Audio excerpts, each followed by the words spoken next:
ওলামায়ে কেরামের ভূমিকা কি হবে এই ব্যাপারে প্রথম কথা স্পষ্ট। ওলামায়ে কেরাম তো সেটাই করবে আম্বিয়ায়ে কেরাম যা করছেন। আম্বিয়ায়ে কেরাম যা করছেন ইমাম সাহেবরা তাই করবেন, খতিব সাহেবরা তাই করবেন। মসজিদ মাদ্রাসার দায়িত্বশীল হাজরাত ওলামায়ে কেরাম ওই জিম্মাদারি পালন করবেন যেই জিম্মাদারি আখিরি নবী, সর্বশ্রেষ্ঠ নবী জনাবে মুহাম্মদুর রাসূলুল্লাহ সাল্লাল্লাহু আলাইহি ওয়াসাল্লাম সহ হর জামানার আম্বিয়ায়ে কেরামগণ যেই দায়িত্ব পালন করেছেন সেই দায়িত্ব পালন করবে এই জামানায় এবং কিয়ামত পর্যন্ত আনেওয়ালা সব জামানার সকল ওলামায়ে কেরাম। দায়িত্ব পালন করবার জন্যে যে বিষয়গুলো আলেমদেরকে খুব খেয়াল করতে হবে এবং যেই বিষয়গুলোকে গুরুত্বের সঙ্গে দেখতে হবে, যদি সেটা আমার মধ্যে কম থাকে সেটা কিভাবে পূর্ণতায় নেওয়া যায় সে বিষয়ে আমাদেরকে ভাবতে হবে, ট্রেনিং নিতে হবে এবং সেটাকে সেই মতো নিজেকে তৈরি করবার জন্য আমাদের যা যা করার দরকার তাই করতে হবে। এই ব্যাপারে আল্লাহ তাআলা বলে দিয়েছেন, আমাদের নবী সাল্লাল্লাহু আলাইহি ওয়াসাল্লামের একটা বৈশিষ্ট্য ছিল, হাজারো লাখো বৈশিষ্ট্যের ভেতরে একটা গুরুত্বপূর্ণ বৈশিষ্ট্য ছিল, তিনি ছিলেন দরদওয়ালা নবী, তিনি ছিলেন ব্যথাওয়ালা নবী। উম্মতের ব্যথায় তিনি থাকতেন সব সময় কাতর এবং ব্যথিত। মানুষ কিভাবে জান্নাতি হবে, আল্লাহকে চিনবে, জাহান্নাম থেকে মুক্তি পাবে, এই জন্য নবীজি সব সময় পেরেশান থাকতেন। এতটাই পেরেশান যে আল্লাহ তাআলার মায়া লেগে গেছে হাবিবে পাকের ব্যাপারে। আর আল্লাহ তাআলা বললেন, হে নবী, আপনি উম্মতের হিদায়াতের ব্যাপারে আফসোস করতে করতে আপনি আপনার জীবনকেই শেষ করে দিবেন কিনা। সেই নবীর ওয়ারিস যারা দাবিদার, সেই নবীর ওয়ারিস যে সকল উলামায়ে কেরাম হবেন তাদের মধ্যেও নেত্রকোনাবাসীর ব্যাপারে দরদ পয়দা হতে হবে। দেশের মানুষের ঈমান আকীদা সহি হচ্ছে কি হচ্ছে না এই ব্যাপারে ফিকির আসতে হবে। ঘরের ভেতরে, ঘরের বাইরে, মসজিদের ভেতরে, পাড়া মহল্লায়, স্কুল কলেজ ইউনিভার্সিটিতে খেটে খাওয়া মানুষ, কল কারখানা ফ্যাক্টরি, সর্ব জায়গায় প্রত্যেকটা উম্মতের প্রত্যেকটা মানুষের ব্যাপারে দিলের ভেতরে একটা অস্থিরতা, নবীর ওয়ারিস যারা তার দিলের ভেতরে কাজ করতে হবে। তাইলেই আমি দাবি করতে পারবো যে আমি সত্যিকারের আলেম, সত্যিকারের নবীর ওয়ারিস। আমি আমার নিজেকে জান্নাতের জন্য প্রস্তুত করতে পারছি, দায়িত্ব পালনের জন্য আমি প্রস্তুত করতে পারছি। এই হলো আমার এক নাম্বার কথা। আজকের এই মজলিসে দুই নাম্বার কথা, আম্বিয়ায়ে কেরামের দায়িত্ব যা ছিল সেই আম্বিয়ায়ে কেরামের ওয়ারিস উলামায়ে কেরাম নবীদের সেই দায়িত্ব পালন করবার জন্যে একটা যোগ্যতা তাদের মধ্যে থাকতে হবে, যে যোগ্যতাটা সকল আম্বিয়ায়ে কেরামকে আল্লাহ দান করেছিলেন। কালামে পাকে আল্লাহ তাআলা বলেন, আল্লাযীনা ইউবাল্লিগুনা রিসালাতিল্লাহ ওয়া ইয়াখশাউনাহু ওয়া লা ইয়াখশাউনা আহাদান ইল্লাল্লাহ। আম্বিয়ায়ে কেরাম কেমন ছিলেন? আল্লাহর হুকুম পালনের ক্ষেত্রে, আল্লাহর বিধান বাস্তবায়নের ক্ষেত্রে, আল্লাহর বিধান আল্লাহর বান্দাদের পর্যন্ত পৌঁছাবার ক্ষেত্রে, আল্লাহর বিধান বাস্তবায়নের পাশাপাশি বাতিলকে মূলোৎপাটন করার ক্ষেত্রে, বাতিলের মোকাবেলা করবার ক্ষেত্রে, ইসলাম এবং ঈমানের শত্রু যারা তাদের বিরুদ্ধে আল্লাহর হুকুমকে সহি তরিকায় প্রমাণ করবার ক্ষেত্রে তাদের মানসিকতা কেমন ছিল, তাদের চেতনা কেমন ছিল, তাদের ঈমানি শক্তি কেমন ছিল। আল্লাহ তাআলা বলেন, আল্লাযীনা ইউবাল্লিগুনা রিসালাতিল্লাহ ওয়া ইয়াখশাউনাহু ওয়া লা ইয়াখশাউনা আহাদান ইল্লাল্লাহ। আম্বিয়ায়ে কেরাম আল্লাহর রিসালা, আল্লাহ প্রদত্ত দায়িত্ব পালন করতে গিয়ে একমাত্র আল্লাহকেই ভয় করতেন, আল্লাহ ছাড়া আর কাউকে ভয় করতেন না। ওয়া ইয়াখশাউনাহু ওয়া লা ইয়াখশাউনা আহাদান ইল্লাল্লাহ। যথাযথভাবে ইমানের দায়িত্ব, কোরআনের দায়িত্ব, হাদিসের দায়িত্ব, ইসলামের দায়িত্ব, আকীদা বিশুদ্ধ করার দায়িত্ব, বাতিলের মোকাবেলা করবার দায়িত্ব, সকল অপশক্তির মোকাবেলা করার দায়িত্ব সাহাবাই কেরাম যেভাবে পালন করে গিয়েছেন, হাবিবে পাক যেভাবে পালন করে গিয়েছেন, সকল আম্বিয়ায়ে কেরাম যেভাবে পালন করে গিয়েছেন, এর জন্য মূল একটা রহস্যজনক শক্তি, রূহানি শক্তি ছিল। সেটা হলো আম্বিয়ায়ে কেরাম একমাত্র আল্লাহকে ভয় পাইতেন, দুনিয়ার কোনো মাখলুককে তারা তোয়াক্কা করতেন না।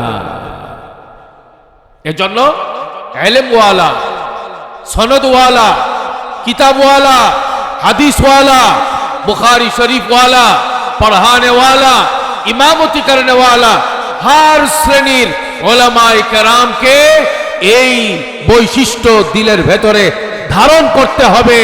আল্লাহর হুকুম পালনের ক্ষেত্রে, আল্লাহর কথা জনসমক্ষে বলার ক্ষেত্রে, আল্লাহর হুকুম পৃথিবীর এবং দেশের শক্তিধর ক্ষমতাধর ব্যক্তিদের সামনে আমি উপস্থাপন করব।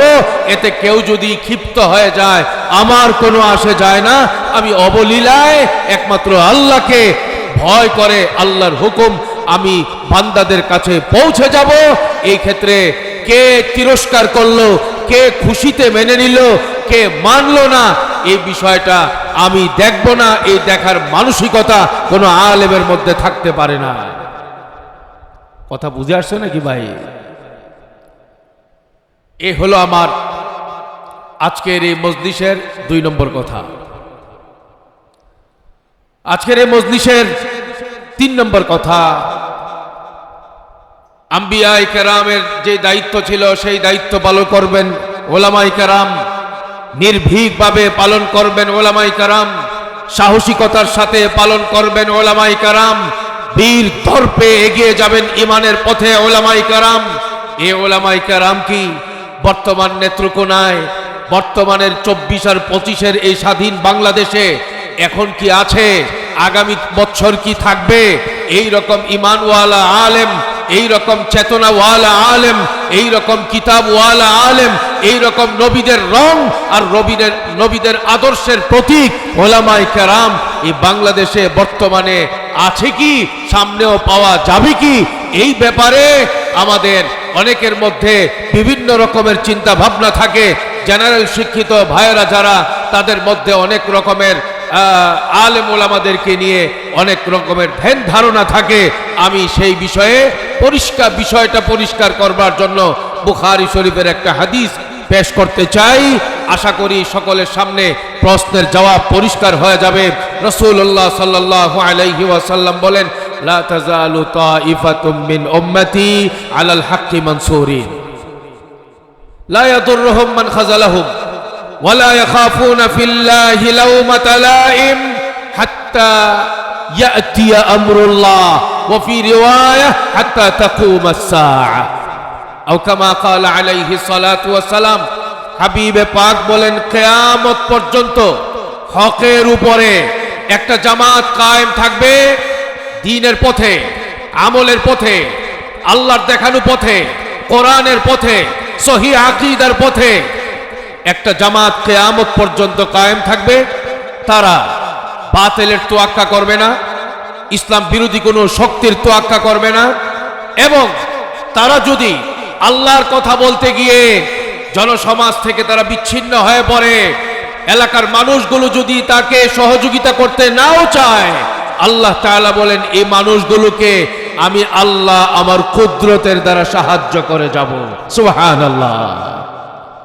এই ব্যাপারে ইমাম বুখারী রাহমাতুল্লাহি আলাইহি বলেন, যে জামাতের ব্যাপারে আল্লাহর নবী ভবিষ্যৎবাণী করেছেন যে কিয়ামতের আগ পর্যন্ত একটা জামাত হকের মধ্যে কায়েম থাকবে, হকের পথে কায়েম থাকবে, হক প্রতিষ্ঠায় নিবেদিত প্রাণ হয়ে কাজ করবে, তারা কখনোই পথচ্যুত হবে না, তারা আপোষহীন ভূমিকা পালন করবে, বাতিলের সঙ্গে তারা আপোষ করবে না। দুনিয়ার কেউ সাহায্য না করলেও মানসুরিন, আল্লাহর পক্ষ থেকে তারা সাহায্যপ্রাপ্ত হতে থাকবে। এই জামাত কারা, তার পরিচয় দিতে গিয়ে ইমাম বুখারী রাহমাতুল্লাহি আলাইহি বলেন, হুম আসহাবুল হাদিস, হুম আসহাবুল হাদিস। যারা হাদিস পড়ে, যারা হাদিস পড়ায়, যারা বুখারী পড়ে, যারা বুখারী শরীফ পড়ায়, যারা মুসলিম শরীফ পড়ে, যারা মুসলিম শরীফ পড়ায়, যারা হাদিসের বিজ্ঞ পণ্ডিত ওলামায়ে কেরাম, এই সকল ব্যক্তিদেরকে এই হাদিস দিয়ে বোঝানো হয়েছে। আল্লাহর নবী বলে দিয়েছেন, সারা বাংলাদেশের ইসলাম বিরোধী শক্তি চেষ্টা করতে পারে হাদিসকে নির্মূল করবার জন্য, দেশ থেকে ইসলামকে নির্মূল করবার জন্য, দেশকে ইসলাম শূন্য করবার জন্য। আল্লাহর নবী বলে দিয়েছেন, আজ থেকে 1450 বছর আগে সারা দুনিয়ার সকল বাতিল শক্তি একাট্টা হয়ে তারা চেষ্টা করেও দেশকে আলেম শূন্য কোনোদিন করতে পারবে না। সুতরাং এই হাদিসের দ্বারা বোঝা যায়, হার জামানায় কিয়ামত পর্যন্ত নিষ্ঠাবান বিজ্ঞ পণ্ডিত ওলামায়ে কেরামের জামাত নিরলসভাবে কাজ করে যাবে। এই কথা আল্লাহর নবী বলে গিয়েছেন।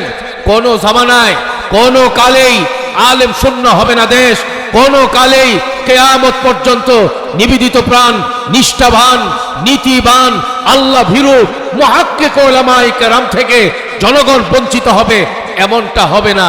যদি বুঝা থাকেন বলেন, এই হাদিসের আলোকে বর্তমান জামানায় বাংলাদেশেও হাক্কানি রব্বানি ওলামায়ে কেরাম আছে না নাই? এই হলো আমার আজকের মজলিসের 3 নম্বর কথা। আজকের মজলিসের 4 নম্বর কথা, এই হাক্কানি রব্বানি ওলামায়ে কেরাম কেন, তাদের দায়িত্ব কি, কি করবেন তারা? এই ব্যাপারে রাসূল পাক সাল্লাল্লাহু আলাইহি ওয়াসাল্লাম হাদিসে পাকে ইরশাদ করেন, ইয়াহমিলু হাদাল ইলমা মিন কুল্লি খালাফিন উদুলুহু ইয়ানফুনা আনহু তাহরিফাল গালিন ওয়া ইনতিহালাল মুবতিলিন ওয়া তাউইলাল জাহিলিন, আও কামা ক্বালা আলাইহিস সালাতু ওয়াস সালাম। হাবিবে পাক বলেন, ইয়াহমিলু হাযাল ইলম মিন কুল্লি খালাফিন উদুলুহু। আলেমদের এক জামাত যাবে, যে জামাত চলে যাবে তাদের হাতে নিষ্ঠাবান এবং সমাজের সর্বোচ্চ আস্থাভাজন আলেমদের আরেকটা জামাত তৈরি হয়ে যাবে। সুবহানাল্লাহ কান। সমাজে যারা ইলমওয়ালা হবেন, যারা মুফতি হবেন, যারা মুহাদ্দিস হবেন, যারা মুফাসসির হবেন, যারা শাইখুল হাদিস হবেন, যারা ওয়ারাসাতুল আম্বিয়া হবেন, তাদের ব্যাপারে আল্লাহর নবী বলে গিয়েছেন, ইয়াহমিলু হাযাল ইলমা মিন কুল্লি খালাফিন উদুল। প্রত্যেক পূর্বসূরীরা তাদের পরবর্তী, তাদের প্রজন্ম তৈরি করে যাবেন, যারা হবেন নিষ্ঠাবান, যারা হবেন সমাজের সর্বোচ্চ শ্রদ্ধাভাজন। তাদের দায়িত্ব আর কর্ম কি হবে, কি কর্মসূচি নিয়ে তারা এলাকায় কাজ করবেন? আল্লাহর নবী বললেন, ইয়ানফুনা আনহু তাহরিফাল গালিন। ইসলামকে নিয়ে যারা সীমা লঙ্ঘন করে, এমন সব কথাবার্তা বলে যেটা সত্যিকারের ইসলামের মেজাজের সঙ্গে মিলে না, যে কথা কোরআন এবং হাদিসের সঙ্গে মিলে না, যেই কথা হাবিবে পাকের 23 বছরের জিন্দেগির সঙ্গে মিলে না, কিন্তু এই রকম কথাবার্তা মন গড়া বাড়াবাড়ি করে যদি কেউ বলতে থাকে, অথবা তাহরিফ আল গালিন ওয়া ইনতিহাল আল মুবতিলিন, বাতিলের পক্ষ থেকে লুকোচুরি করে ইসলামের মধ্যে নাই যে কথা, সেই কথা যদি ঢুকায় দেওয়ার অপচেষ্টা করে, ওয়া তাউইল আল জাহিলিন, মূর্খতা জনিত কারণে ইসলামের অপব্যাখ্যা করে, এই জাতীয় ইসলামের ক্ষতি করার জন্য যারা চেষ্টা করবে, মূর্খ লোকেরা মারেফতের নাম দিয়ে ইসলামের ক্ষতি করার চেষ্টা করবে, মানুষকে মাজারপন্থী বানাবার চেষ্টা করবে, মানুষকে মানুষের পায়ে সেজদার জন্য উদ্বুদ্ধ করবার চেষ্টা করবে, মানুষকে নাস্তিক বানাবার চেষ্টা করবে। আজান দিয়ে